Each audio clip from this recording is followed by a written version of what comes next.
আসসালামু আলাইকুম এভরিওয়ান। অচেনা রানী গল্পের ৮ নাম্বার পার্ট। তো যারা এখানে এই চ্যানেলটি সাবস্ক্রাইব করেনি একটু কষ্ট করে সাবস্ক্রাইব করে নিন। তো আর বেশি কথা না বলে চলুন গল্প শুরু করে দেই।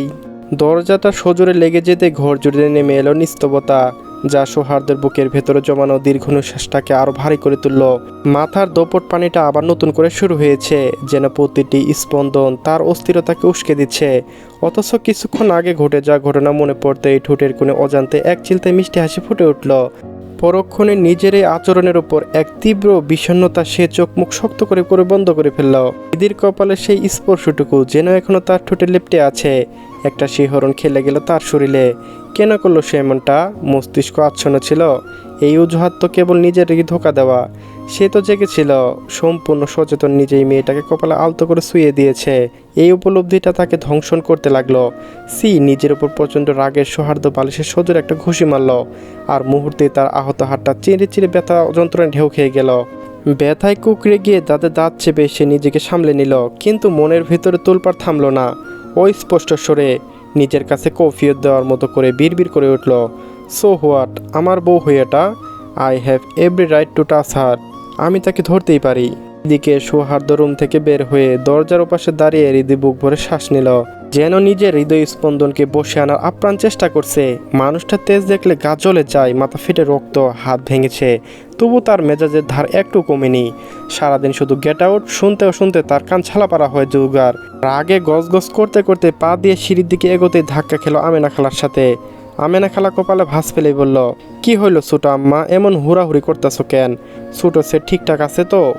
হৃদি নিজের মনের ভেতরে তুলপাড়ার অস্থিরতা আড়াল করার জন্য চটজলদি মুখের একটা স্বাভাবিক ভাব ফুটিয়ে তুলল। একটু আমতামতা করে বলল, খালা, উনি ঠিক আছেন, কিন্তু অনেক দেরি হয়ে গেছে। রাতের খাবারের সময় পেরিয়ে গেছে, খেয়ালই ছিল না। ইস, কিভাবে যে ঘুমিয়ে পড়েছিলাম খালা।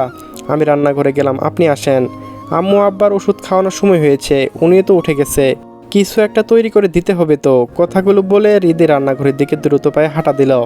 আমেনা খালা পিছন থেকে ডাক দিয়ে শান্ত গলায় বললেন, এত হুড়াহুড়ি করতে হইব না ছোট আম্মা, বড় বউ সব রান্না বান্না তো শেষ করাই রাখছে। শুধু বড় ভাবির জন্য রুটি কয়টা সেকা বাকি, তোমার চিন্তা করা লাগবো না, ওইটা আমি কইরা নিমুনি। হৃদি কোনো প্রতি উত্তর না করে রান্নাঘরে ঢুকে নিজের মনে চঞ্চলতাকে ব্যস্ততায় ঢেকে ফেলল। শাহেদা চৌধুরীর জন্য দুটো রুটি সেঁকে নিয়ে সে দ্রুত ফ্রিজ থেকে চিকেন বের করলো। সৌহার্দ্যের জন্য স্যুপ বানানোর পাশাপাশি তার প্রতিদিনের সেই গ্রিন সালাডটা গুছিয়ে নিতে লাগলো। হৃদি কিছুতে বুঝে উঠতে পারে না, মানুষটা এই পাঞ্চে লতা পাতা খেয়ে কী তৃপ্তি পায়, অথচ তার এগুলোর দিকে তাকালে বিরক্তিতে পরত যেন আর বেড়ে যায়।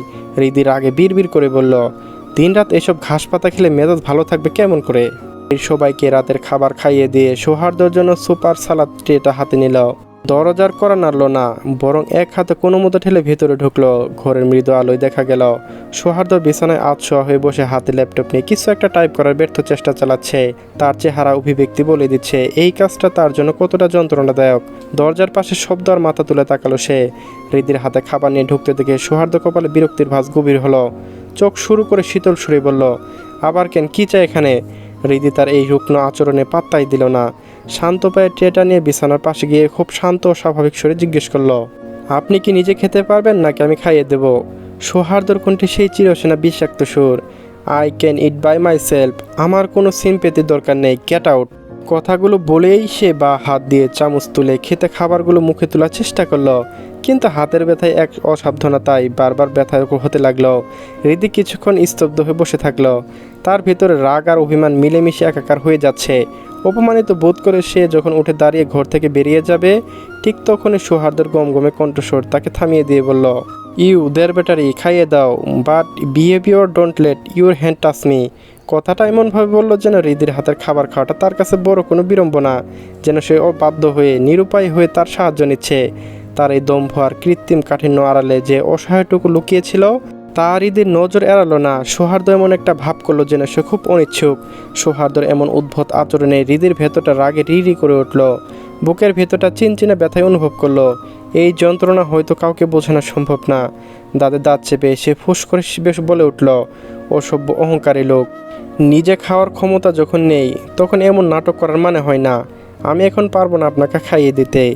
হৃদির আগে গজগজ করতে করতে ট্রেনে চলে যেতে উদ্বুদ্ধ হলো। ঠিক তখনই সৌহার্দ্যর কোনো বাড়তি কথা না বলে নীলপলক সরে শুধু বলল, ওকে দেন, এইসব নিয়ে যাও। বলে সে একপাশে ফিরে শুয়ে পড়ার চেষ্টা করলো। রিদি বুঝলো এই বেয়াদব লোকের সাথে জেদ দেখিয়েও সুবিধা করতে পারবে না। মুহূর্তের মধ্যে রাগ আর অভিমান বিসর্জন দিয়ে সে দীর্ঘ নিঃশ্বাস ফেলে আবার ট্রেটা নামিয়ে রাখলো। সৌহার্দ্যর সামনে বসে কাঁপা কাঁপা হাতে চামচটা তুলে নিল সে। জীবনে এই প্রথম কাউকে নিজ হাতে খাইয়ে দিচ্ছে, তাও আবার নিজের স্বামী। এক অদ্ভুত অনুভূতি, উত্তেজনার সংকোচ এক মিশ্রণ ধোলা আর বুকের ভেতরটা দুমড়ে মুচড়ে দিয়ে গেল। এক গভীর অস্থিরতার মাঝেও এক অদ্ভুত মমতায় সে সৌহার্দ্যর ঠোঁটের কাছে সুপ নিয়ে গেল, পরম যত্নে খাইয়ে দিল।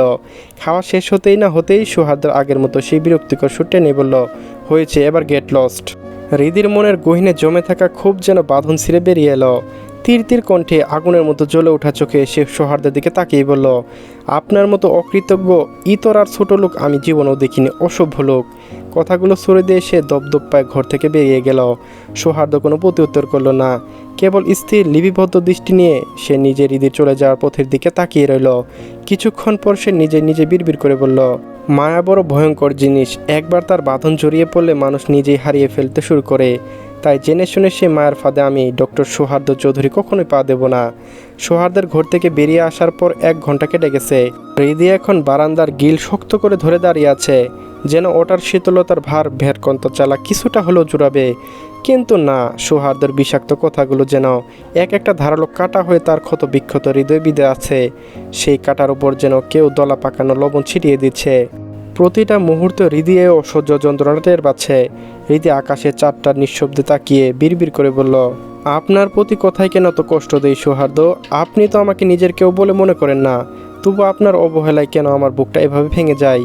চোখের জোড়ার বাঁধ মানছে না, গাল বেয়ে গড়িয়ে পড়া সেই উষ্ণ ধারার বুকের গভীরে জমে থাকা হিমশীতল শূন্যতাকে যেন আরও বাড়িয়ে দিচ্ছে। সৌহার্দ্যর চোখের সামনে এক মুহূর্ত থাকা মানেই নিজের অস্তিত্বকে প্রতিদিন একটু একটু করে বিলীন করে দেওয়া। বুকের ভিতর থেকে দীর্ঘ নিঃশ্বাস বেরিয়ে এলো। বাবা মা বেঁচে থাকলে হয়তো আজই অসহায় লাগতো না। হৃদির ইচ্ছে করতে সব ফেলে কোথাও হারিয়ে যেতে, কিন্তু যাবে কোথায়, কার কাছে? ফুফির কথা মনে হতেই একরাশ বিষণ্ণতা তাকে ঘিরে ধরল। সেখানে গেলেও তো সেই একই পরিণতি, এক আশ্রয়ের ছায়া থেকে আরেকটা আশ্রয়ের শিকলে বন্দী হওয়া। সেখানে কি অপমান হবে না, তারই বা কী নিশ্চয়তা? দূর থেকে চেনা সম্পর্কগুলো বড্ড মায়াবী, কিন্তু কাছে এলে বোঝা যায় প্রিয়জনদের মুখোশের আড়ালে আসল কতটা মরুভূমি। হৃদয়ের এলোমেলো চিন্তাগুলো ঝাড় দিয়ে ঘরে ঢুকলো আমেনা খালা। হাতে খাবারের প্লেট, চোখে মুখে এক রাশ মমতা। হৃদির পিঠা কাছে এসে ধীর সুরে ডাকলেন, ছোটো আম্মা, সেই বিকাল থেকে কিছু খাও নাই, শরীরটা এমন করলে চলবো, একটু খানা খাইলো মা। হৃদি তড়িঘড়ি করে চোখের পানি মুছে ফেলল। স্নেহ একটা হাসির আভা ফুটিয়ে শান্ত গলায় বলল, খালা প্লিজ, এই মুহূর্তে খাবার খেতে ইচ্ছে করছে না, তুমি নিয়ে যাও, আমার একদমই খিদে নেই। আমেনা খালা নাছর বান্দা, তিনি হৃদির হাত ধরে আলতো করে টেনে বসিয়ে দিলেন। স্নেহ মাখা কণ্ঠে ধমক দিয়ে বললেন, না খায়া থাকলে চলবে না, তোমারই না খাওয়া আমার কলিজায় লাগে ছোটো আম্মা। তুমি না খাওয়া পর্যন্ত আমি এখান থেকে এক পাও নড়তেছি না। আমেনা খালার এই অকৃত্রিম ভালোবাসার কাছে হৃদি আর নিজেকে শক্ত করে রাখতে পারল না। দীর্ঘক্ষণের অভুক্ত পেটে খিদে যে দলা পাকিয়েছিল তা বুঝতে পেরে সে নিঃশব্দে প্লেটটা নিয়ে নিল। হৃদি যখন খেতে শুরু করলো, অন্ধকারে আড়াল থেকে একজোড়া চোখ নিঃশব্দ নিঃশ্বাস ফেলে সরে গেল। হৃদি জানে না তার এই প্রতিটি মুহূর্তে নীরব কান্না দূর থেকে কেউ একজন অত্যন্ত প্রহরীর মতো দেখছে। আমেনা খালার ঘর থেকে বের হতেই আরহানের মুখোমুখি হলেন। আরহান উদ্বিগ্ন স্বরে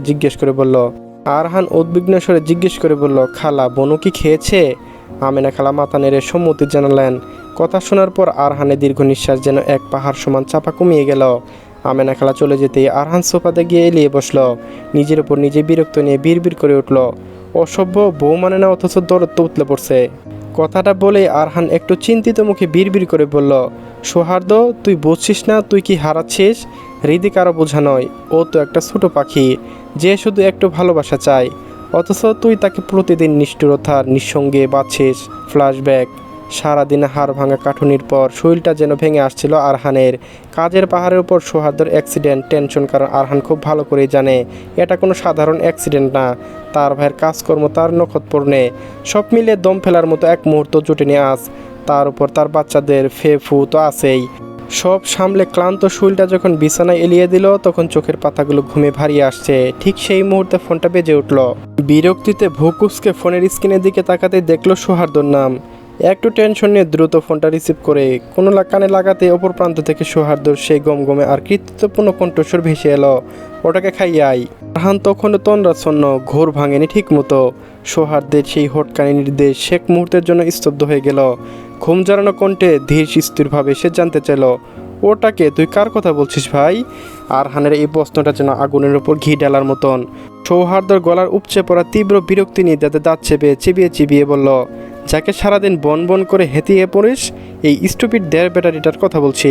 কথা বলে সৌহার্দ্যর এক মুহূর্ত অপেক্ষা না করে ফোনটা ঠাস করে দিল কেটে। ফোনের ওপরে তখন টুট শব্দ রেশ, আর ওপাশে স্তব্ধ হয়ে বসে আছে আরহান। আরহান বিড়বিড় করে বলল, চৌধুরী বাড়ি বিয়াদব। চলবে গাইস, পরবর্তী পার্টও এই চ্যানেল আপলোড করা আছে, সবাই দেখে নিন।